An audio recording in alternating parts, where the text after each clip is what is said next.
Does it ever feel like you're a marketing professional just speaking into the void?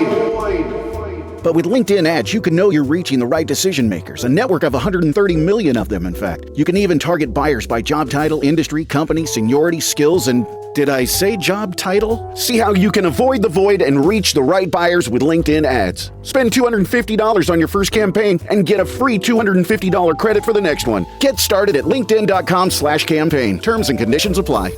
I am your host, Stassi Schroeder. Welcome to Tell Me Lies, the official podcast. What's the most unhinged thing of season 3? Steven, because he's so evil. I do think he is misunderstood. You see everyone face consequences. It's intoxicating. The writers just know how to trick you. There's always a twist in this show. It's nothing you would expect. Tell Me Lies, the official podcast, January 6th, and stream the new season of Tell Me Lies, January 13th on Hulu and Hulu on Disney+.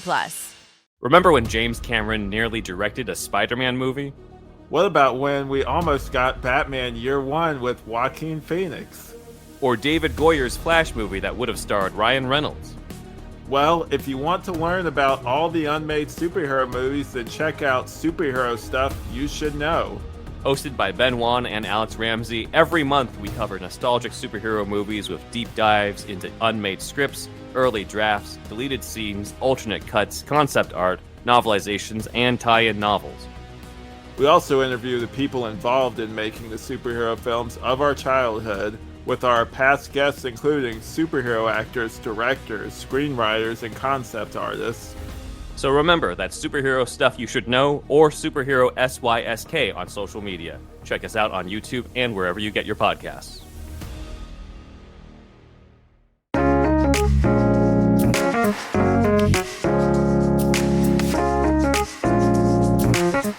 Katie, we are about to be near the 40-year anniversary that Rich Mullins put out his debut album, his self-titled album. How familiar are you with the music of Rich Mullins? That doesn't sound familiar to me, honestly. Okay, so Rich Mullins is someone I never really dove too deeply into, but I always knew he was like your favorite band's favorite band situation. Okay. Are you familiar with Caedmon's Call? Yes, of course. Do you know the song Hope to Carry On? The I can see Jesus hanging on a cross. I can see Jesus hanging on a cross. Came looking for the lost, said love has come. Love has come. Yes. And that's Rich Mullins. They're covering a Rich Mullins song. He also wrote this little ditty. Our God is an awesome God. God. He reigns. My God. Kind of wrote some big songs. Yeah. The only things I knew about Rich Mullins was that he wrote some beloved praise and worship songs. He died extremely young, and that he is like Five Iron Frenzy is obsessed with Rich Mullins. Caedmon's Call and Jars of Clay, like bands that I think are good humans that happen to be in bands, all really look up to him. So I wanted to know more about Rich Mullins. I figured this would be a little bit more interesting than just like listening to a random album, is like diving into his story. And I figured I would research it and then just tell you about it. Okay.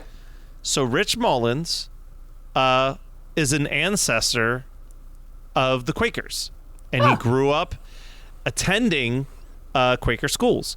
The Quaker testimonies of peace and social justice later inspired many of his lyrics, and his great-grandfather actually taught him how to play hymns and be able to sing in 4-part harmony when he was very young, and he began to study classical piano with a Quaker teacher while he was in elementary school.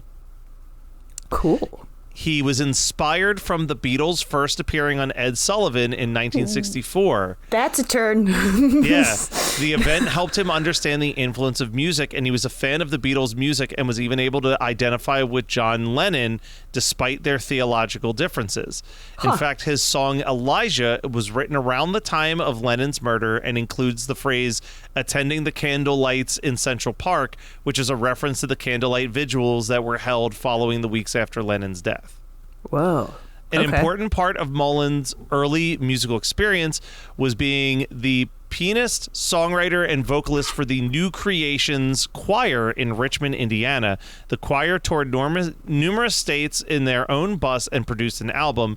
New Creations is a church and school for teens, and Mullins was a contributing factor in their very beginning. From 1974 to 1978, he attended the Cincinnati Bible College, and he worked in the parking garage to help pay for the school.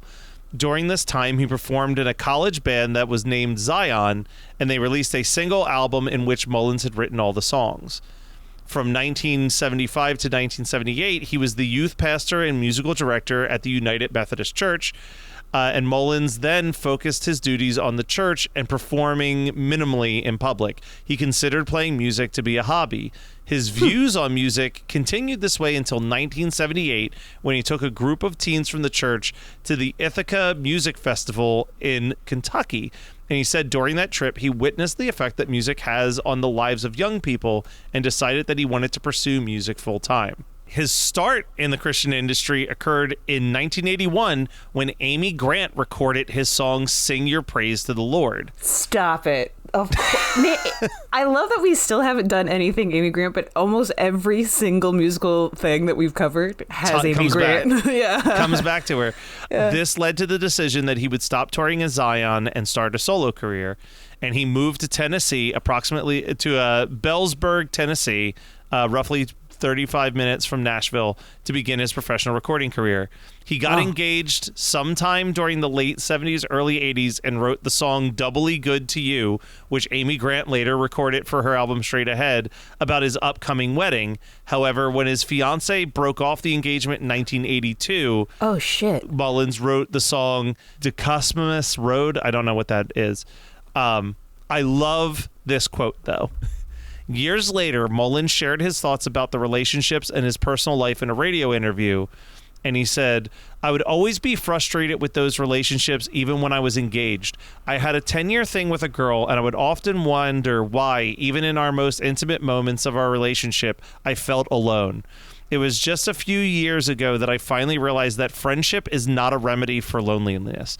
Loneliness is all part of our experience, and if we're looking for relief from loneliness and friendship, we're only going to frustrate the friendship. Friendship, camaraderie, intimacy, all these things, and loneliness have to live together as a similar experience." Is it Damascus Road? Damascus Road. There we go. Okay. Yeah, I was wondering if it was that. Which Damascus, isn't that a city, an Aramaic city? Listen, as we get crazier, it might be.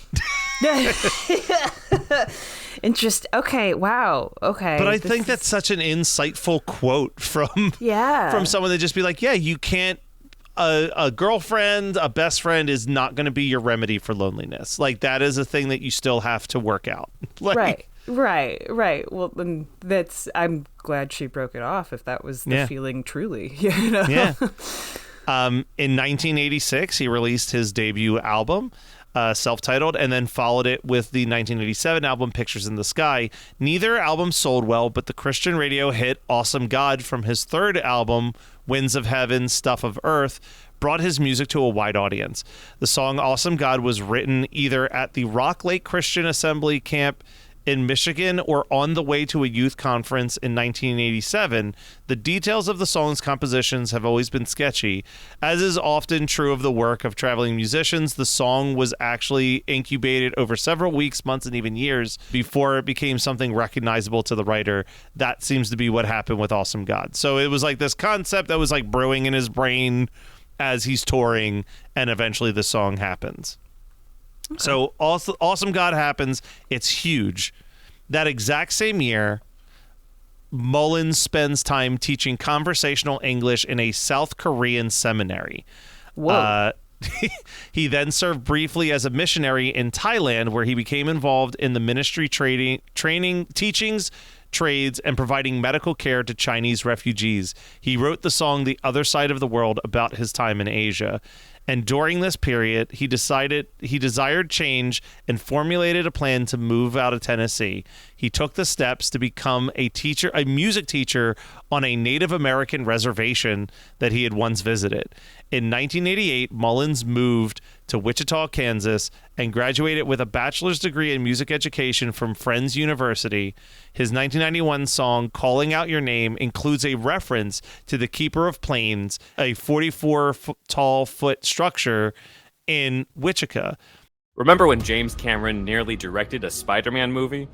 What about when we almost got Batman Year One with Joaquin Phoenix? Or David Goyer's Flash movie that would have starred Ryan Reynolds? Well, if you want to learn about all the unmade superhero movies, then check out Superhero Stuff You Should Know. Hosted by Ben Wan and Alex Ramsey, every month we cover nostalgic superhero movies with deep dives into unmade scripts, early drafts, deleted scenes, alternate cuts, concept art, novelizations, and tie-in novels. We also interview the people involved in making the superhero films of our childhood, with our past guests including superhero actors, directors, screenwriters, and concept artists.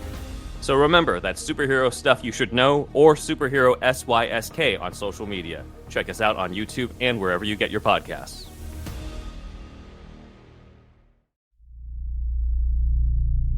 In the darkest corners of the internet, a nameless, formless entity has been growing.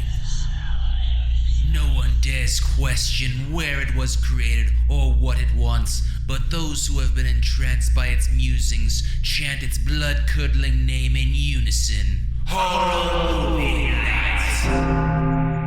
Find Horror Movie Night on your favorite podcasting app or at hmnpodcast.com. After graduation, him and Mitch McVicker moved to the Navajo Reservation in New Mexico to teach music to children. They lived in a small hogan on the reservation, and they stayed there until Mullins' death in 1997. What did he pass from? We'll get there. In 1996, at a music festival, Mullins cited personal reasons for his move. He was asked if he made the move because God had called to him to convert the Native Americans. To this, Mullins responded, "No. I think I just got tired of white, evangelical, middle-class perspectives on God, and I thought I'd have more luck finding Christ through Navajos. I'm just there teaching music and doing my thing." Preach.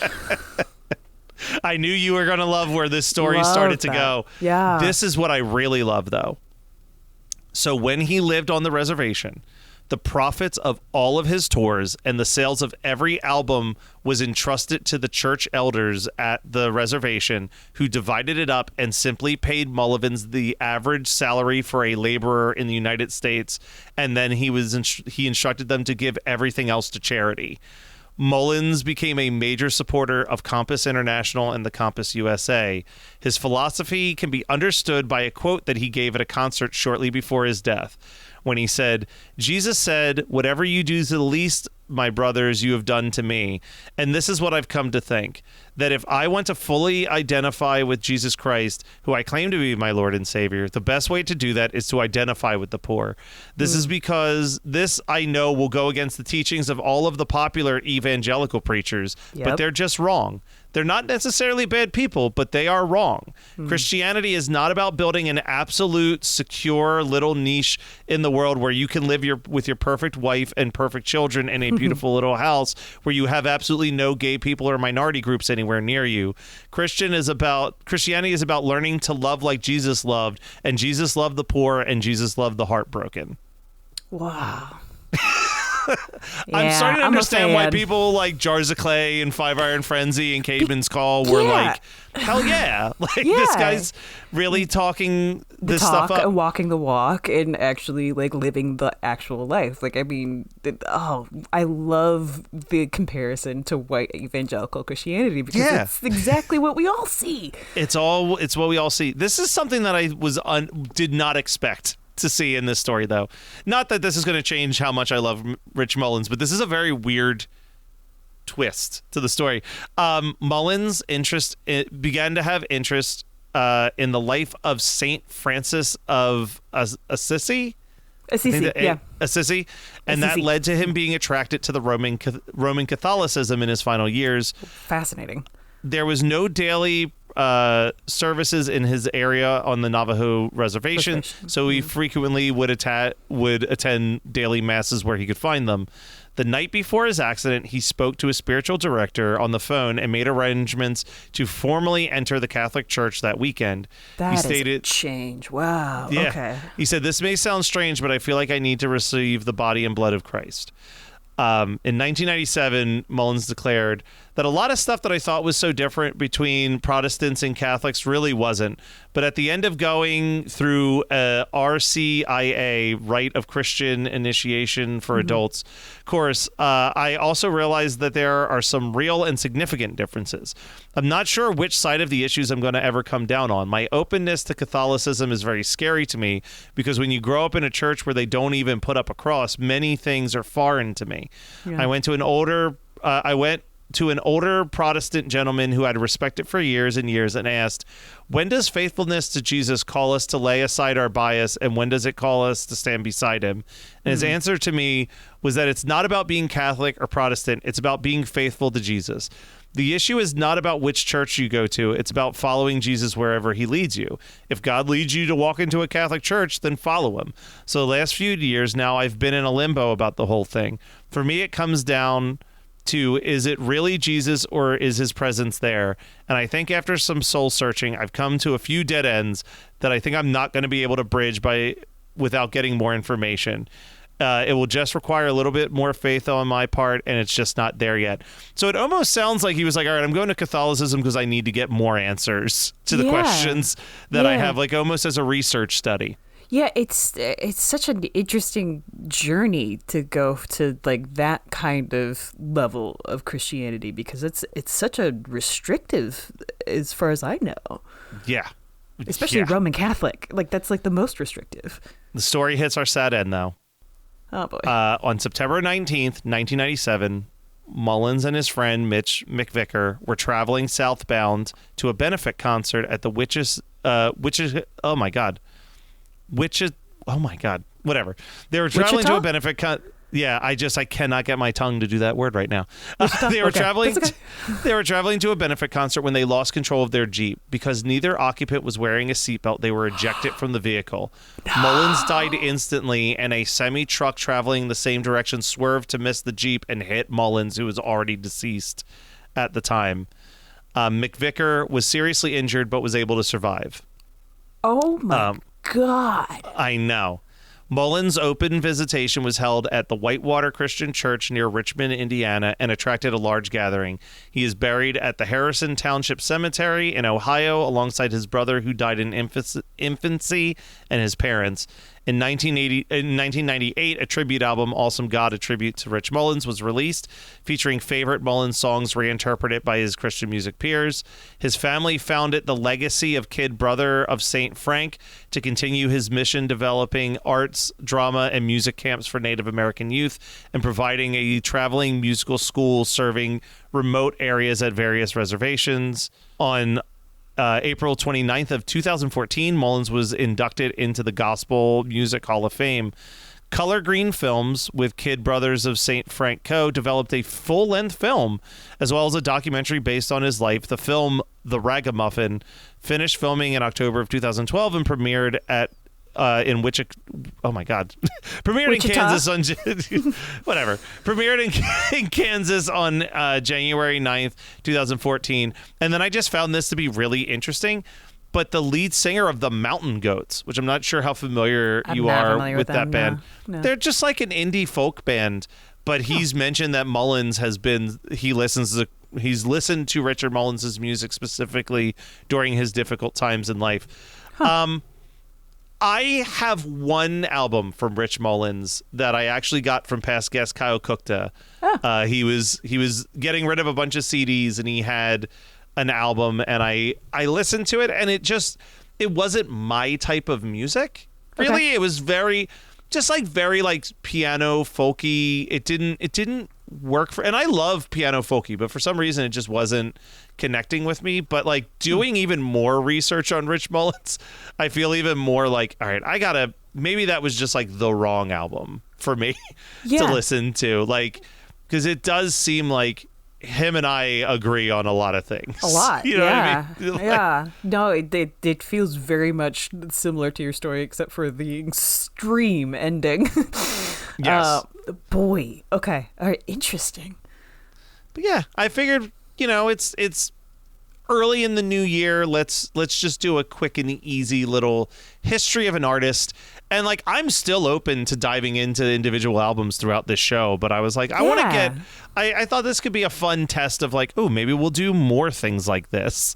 I'm definitely down to like at least listen to some of his stuff, and I'm sure it's out there. Maybe Spotify, Maybe. YouTube. I don't know. We'll find out. I know I listened to the original version of Hope to Carry On YouTube, so I'm sure that there's plenty of stuff on there. But I'll consult our Pickle Home companion friends and be like, hey, if we wanted to do an episode on Rich Mullins, where's a good starting point for us? But until then, Katie, this was like a nice little Christian cringe mini. Yeah, little mini cringe.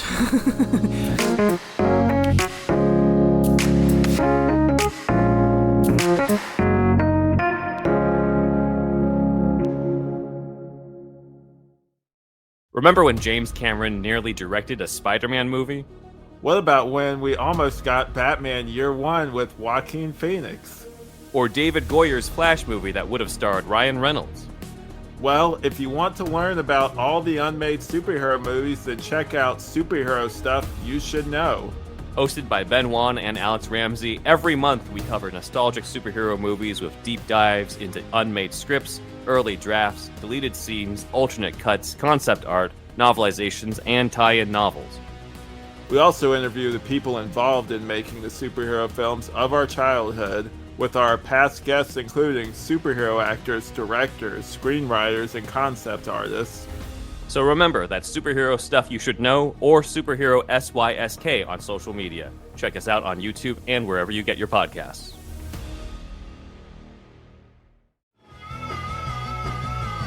You're listening to the Geekscape Network.